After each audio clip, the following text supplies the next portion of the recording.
Welcome to British Horror Files, a channel where the quiet corners of Britain reveal stories that linger long after the lights go out. Tonight you'll hear a chilling tale, a brush with the unexplained, leaving just enough mystery to make you question what's real.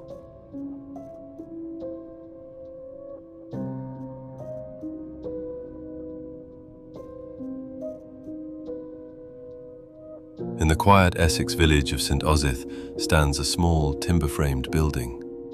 At first glance, it looks ordinary, just another old house on a peaceful English street.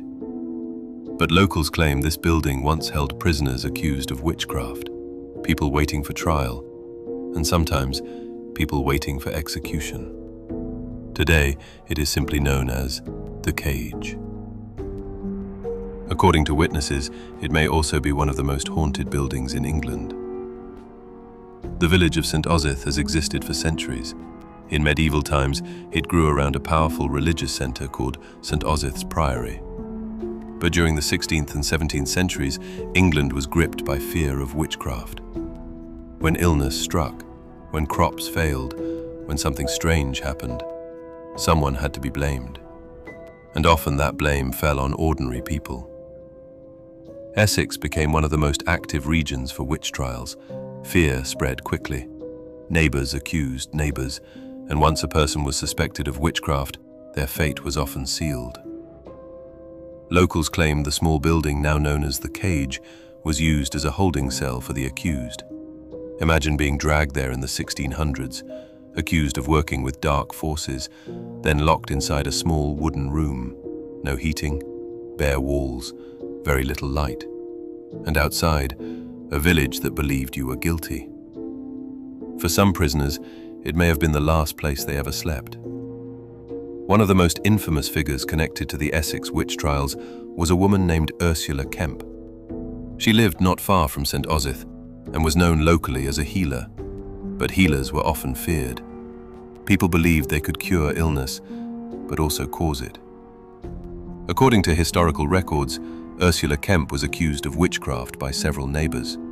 She was arrested, questioned, and eventually confessed. Historians today believe that confession may have been forced. In 1582, she was executed.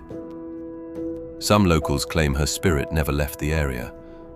For centuries, the building known as the Cage stood quietly in the village, old, weathered, and largely forgotten. But in the 20th century, people who lived there began reporting strange events. Residents described hearing footsteps moving across the wooden floor late at night. Slow footsteps, crossing the room, then stopping outside the bedroom door.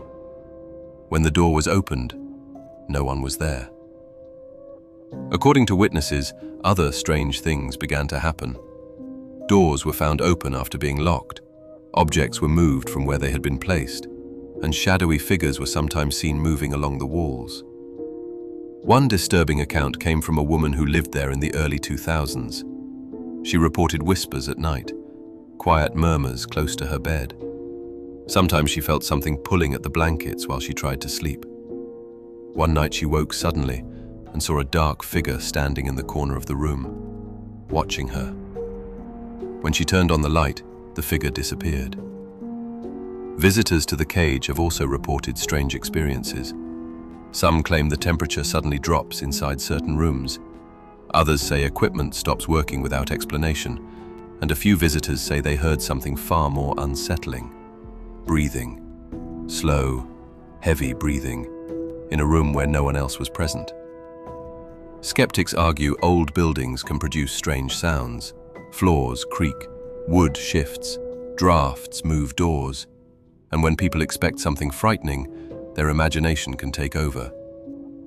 But according to witnesses who have spent time inside the Cage, what they experienced felt very real. Today, the building remains one of the most talked about haunted locations in Essex. Some visitors leave disappointed, but others leave convinced they were not alone inside. And according to locals, every now and then, someone walking past the Cage late at night hears something inside. Footsteps. Slow, careful footsteps, moving across the floor of a building that should be empty.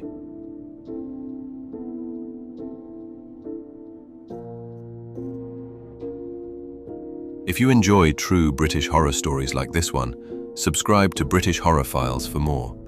And remember, some places never truly forget their past. Good night, and stay safe in the dark.